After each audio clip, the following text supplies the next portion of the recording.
पशुपतिनाथ जी के चरणों में कोटि कोटि नमन करता हूं। मैं उस भारतीय संस्कृति और नेपाली संस्कृति के प्रतीक, जिनका धार्मिक और सांस्कृतिक और भौगोलिक स्वरूप की विश्व पताका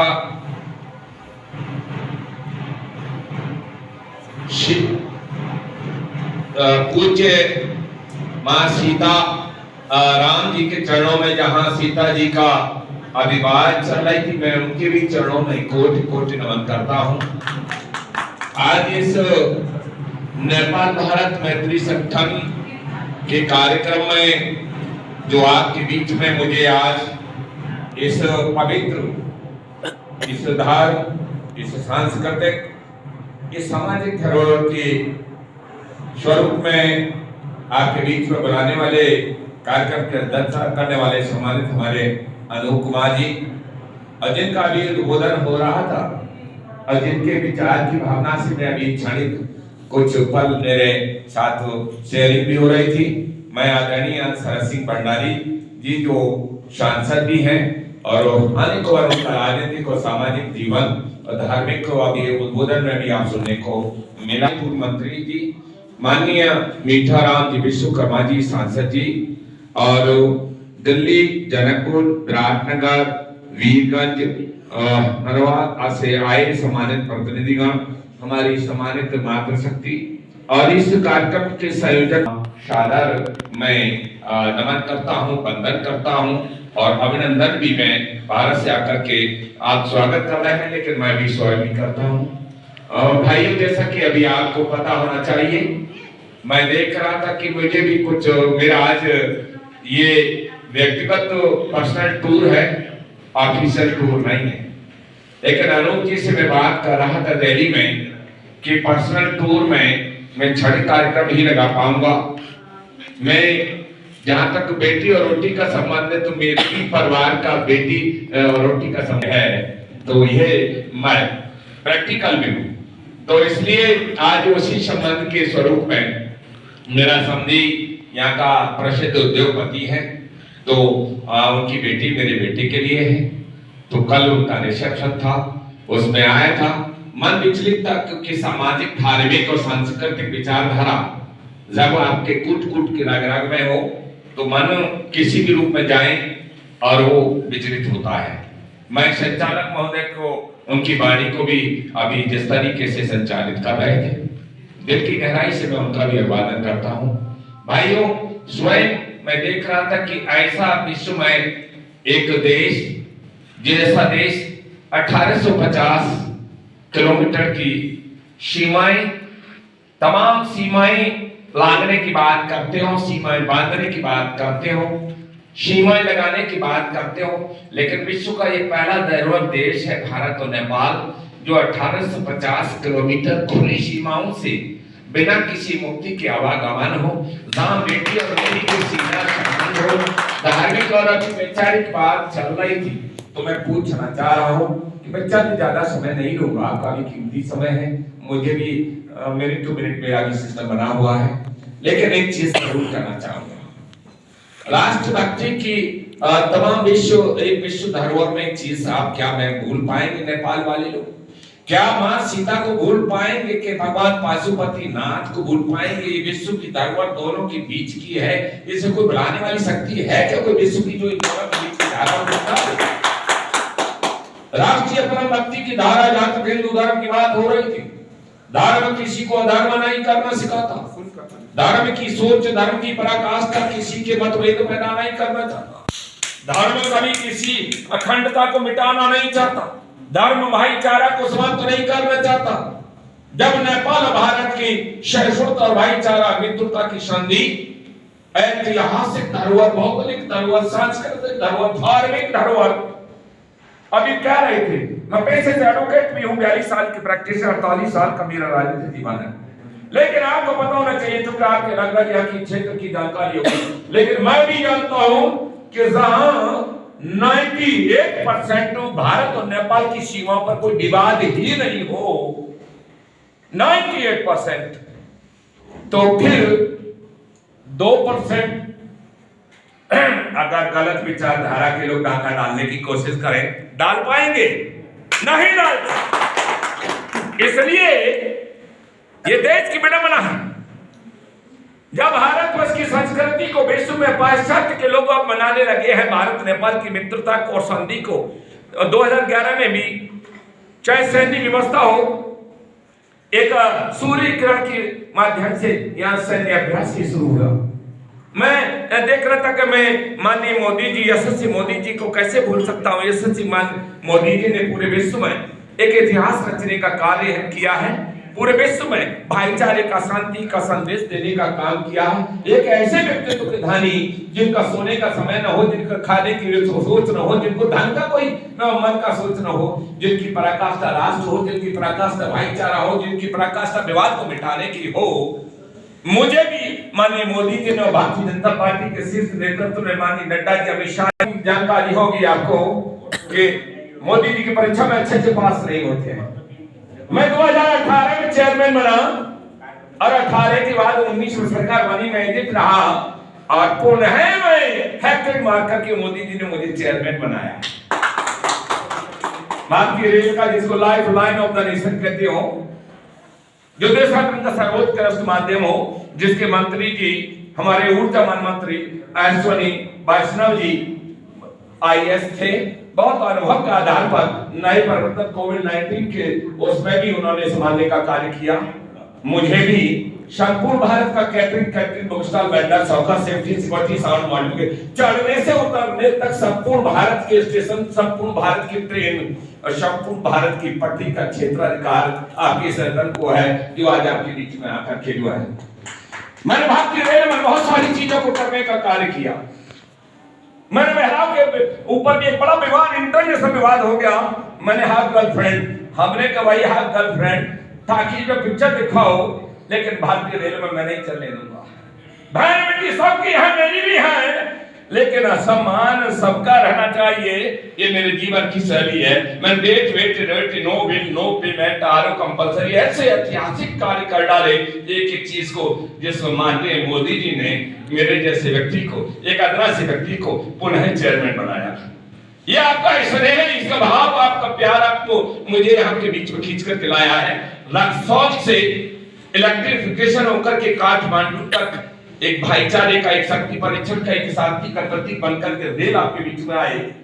मैं इसको भी गति जाकर के अब 29 तारीख को बोर्ड की मीटिंग में इसे भी देखने का कार्य करूंगा। और क्योंकि देशाटन का और टूरिज्म का और टेक्निक का मेरा खुद का भी दायित्व है, और अनूप जी जैसा कि 5 प्रस्तावित योजनाएं हैं, उनमें 3 भी गति से, बड़ी तेज गति से कार्य कर रही हैं, और मैं भी उनका चिंतन मनन करके अवश्य ही चिंता ही नहीं करूंगा, चिंता की मुक्ति का भी अभियान चलाने का कार्य करूंगा।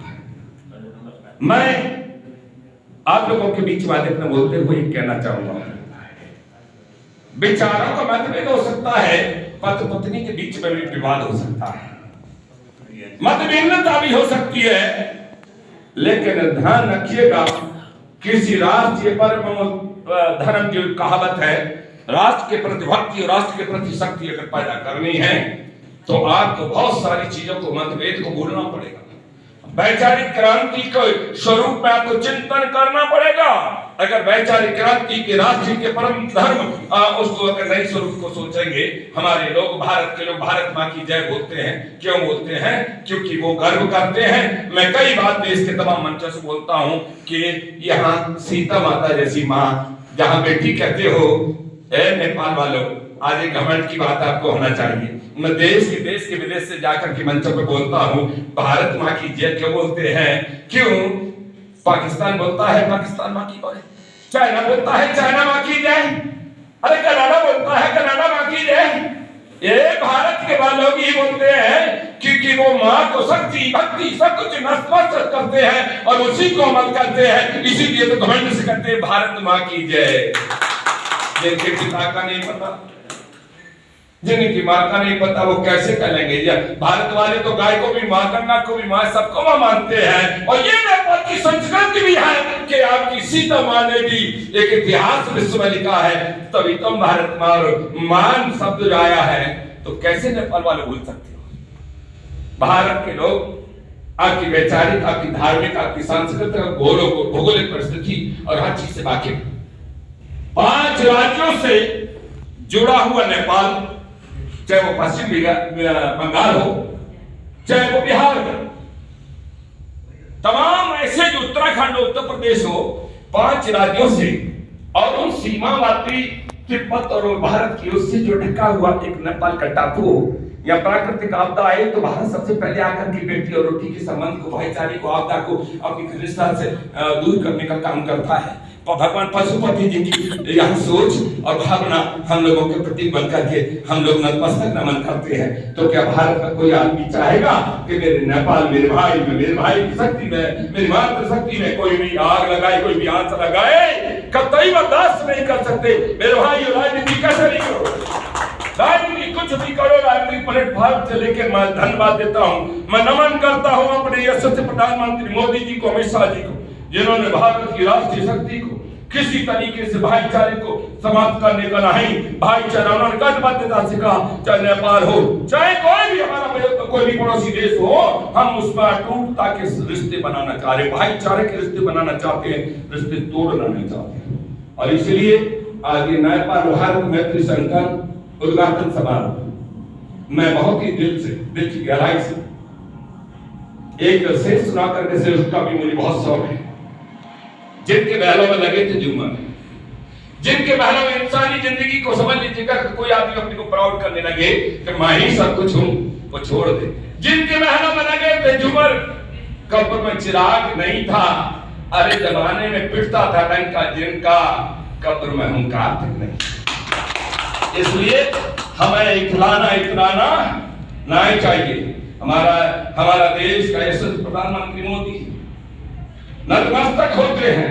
हमारा यशस्वी प्रधानमंत्री मोदी पूरे विश्व में जाकर के भाईचारे का एक पताका फहराते हैं। मैं भी एक अदना सा व्यक्ति हूँ, मैं उसी धारा से मैं ऑफिशियल टूल बना करके आऊंगा आपकी भावना की कद्र करते हुए, और एक चीज ध्यान रखिए, आज एक अपील करते हुए, निवेदन करते हुए, अभिनंदन करते हुए आपका, कोई भी सरकार किसी देश की हो, सरकार के बीच में अगर जनमानस का संवाद मजबूत है तो कोई भी सरकार जन संवाद को रह करके सरकार चल नहीं सकती। इसलिए आज का ये संवाद, आज का ये भाईचारा, आपकी एक आज मित्रता, मैत्रीपूर्ण संबंध, शांति स्वरूप सोच, ये आगे भी मजबूत बनी रहनी चाहिए। और जब आगे मजबूत रहेगी तो इसकी आवाज दूर दूर तक जाती है, और आवाज दूर दूर तक जाएगी तो हमारी जो भी समानता विचारधारा है, विश्व का पहले ही तो 2 देश है जिनकी हर चीज, क्या तथागत गौतम बुद्ध को भूला जा सकता है? लुम्बिनी में पैदा हुए और बोध कहां हुआ? बोध गया में बोध बुलाया जा सकता है। जहां विश्व में लुम्बिनी में पैदा होने वाले तथागत गौतम बुद्ध और बोध, भारत की सरजमी, भारत की संस्कृति, भारत की धरोहर में जाकर के ज्ञान हुआ, तो मेरे राजनीति चलाने वाले लोग, राजपाट करने वाले लोग इस विचारधारा को मिटा नहीं सकते, इस भाईचारे को, इस अटूट रिश्ते को मिटा नहीं सकते। सरकार कोई भी है, सरकार कोई भी चलाए, लेकिन ये भारतीय और नेपाल की जो संस्कृति, जो इतिहास है, इसको कोई भी पन्ने से हटा, हमको इसको मैत्री भाव को हमको और मजबूत करना है। और अगले समय पर आऊंगा, मैं धन्यवाद दूंगा। मेरा समय आज नहीं चाह रहा था कि और भी लोग व्याकुल हैं कार्यक्रम के लिए, लेकिन अनूप जी से मैंने वायदा किया था और दिल्ली से स्पेशल चलकर किया। मैं उनको दिल की गहराई से और हमारे माननीय शरद सिंह भंडारी साहब को, सम्मानित मंच को पुनः दिल की गहराई से, जो भी सब सम्मानित लोग बैठे हैं, दिल्ली कभी भी आग बनाता हो आप जरूर आइएगा। मैं 99 साउथ एवेन्यू में इंडिया गेट पर रहता हूँ, रेल भवन में बैठता हूँ, और मैं पहला व्यक्ति हूँ कि मैं 48 साल की राजनीति मैं खिजाब बोला करके जवान लगता हूँ, लेकिन 68 ईयर्स ओल्ड, लेकिन मुझ में जज्बा है, दौड़ने का मुझ में मामला है। मैं 24 सदस्य है, एक राज्य से एक, उसका कैप्टन हूँ, और भारतीय रेल में एक एक चीज को गहराई से टच करता हूं और उस हर जगह देखता हूं। और भारतीय रेल ने ये वैष्णव अश्विनी वैष्णव जी घोषभाई के नया इतिहास लिखा है, और ये सब सारा इतिहास हमारे मान मोदी जी का है, हमारे अमित शाह जी का है, हमारे नड्डा जी का, हमारी पार्टी का है। जो कोविड-19 की तब 24/7 भारतीय रेल ने युद्ध काल में भी ट्रेन तो बंद नहीं होती, लेकिन कोविड-19 में क्या मेडिकल उपकरण, खाद्य सामग्री, आइसोलेशन, भारतीय रेल ने एक इतिहास लिखा। नई तकनीकी world class coaching, world class system जो आज बना है मोदी जी को उसका कार्यकाल में, और मेरे जैसे आदिवासी व्यक्ति को भी मौका उन्होंने दिया है। तो मैं भी अभी बहुत जल्दी जो 5 राज्यों से घिरा हुआ आपका नेपाल है, मैं हर उसकी बॉर्डर को टच करने वाला हूं, और मैं जितने भी हैं वहां कुछ अच्छा कुछ कर पाऊं, ऐसा मेरी इच्छा रहेगी। और इसी बात के साथ दिल की गहराई से, चूंकि मन बहुत है, लेकिन आप सब लोगों का बहुत, और सब लोग सम्मानित भाइयों का मैं पुनः एक निमंत्रण देता हूं कि आप भारत की सरजमी पर, भारत आपका अपना है, कहीं ऐसे इधर से आ गए हैं क्या उधर से चले गए हैं, यही तो एक दोनों देश के बीच में है, जो बिना किसी बंधन, किसी बाधा, किसी व्यवस्था, बिना किसी उसके जो है जा सकते हैं, आ सकते हैं। बड़ा इजी सा सिस्टम है। तो इसलिए आप पुनः आप दिल्ली भारत आए, भारत आपका भाई है, रोटी बेटी का संबंध है, ऐतिहासिक, सांस्कृतिक, धार्मिक, सामाजिक धरोहर, भाईचारे रिश्ते होते एक दूसरे के हैं, इसको हमें मजबूत कराना है। और मोदी जी की सरकार भी कटिबद्धता के साथ पूरे विश्व में पताका फैला रही है, अपने किए हुए कार्य से, अपने समता भाव से, और संघ का जो सोच है समरसता का भाव है, समरसता के भाव को संघ ने अपने पूरे विश्व में एक इतिहास लिखा है। देश के अनेक संघ, अनेक प्रकल्प देश के नहीं विश्व में काम कर रहे हैं। लगभग 1,57,000 संघ के प्रकल्प देश के उस अपनी तप तपस्या त्याग से, अपने पत्नी बच्चे, अपने परिवार को त्याग करके पूरे विश्व में, और एक विश्व को एक शक्तिशाली विश्व देखना चाहते हैं, एक मानव जीवन को एक शक्तिशाली मानव बनाना चाहते हैं। ऐसे आरएसएस की सोच है, और इसलिए आज ये कार्यक्रम आयोजित हुआ है। हम सब लोग में कार्यक्रम समाप्त करके एक ग्रुप फोटो भी, जिससे मैं पहले तो नहीं चाह रहा था कि इस पर्सनल टूर को मैं ऑफिशियल टूर नहीं है, लेकिन पर्सनल कह करके कम से कम आप सब लोगों का यादें, और मुझे मेरे कार्य पर मुझे वर्ल्ड आइकॉन और बैंकॉक इंटरनेशनल अवार्ड भी देश के मिल चुके हैं। आज का भी एक अवार्ड, बहुत बड़ा अवार्ड मिलना था, आपके मंत्री को भी, स्पोर्ट्स मिनिस्टर, उनको भी मिलना था, लेकिन मैं आज आपके बीच में हूँ। ये मेरी जिंदगी का अवार्ड। आप सब बहुत बहुत धन्यवाद। जय हिंद, जय भारत, जय नेपाल, जय भगवान पशुपतिनाथ जी, और जय सीता माता जी, जिनको हमारी पवित्र स्थल, ये पवित्र माता बहनों को भी सीता माँ की शक्ल देखना चाहते हूँ। मैं सबको कोट कोट वंदन करता हूँ, अभिनंदन करता हूँ, नमन करता हूँ। धन्यवाद।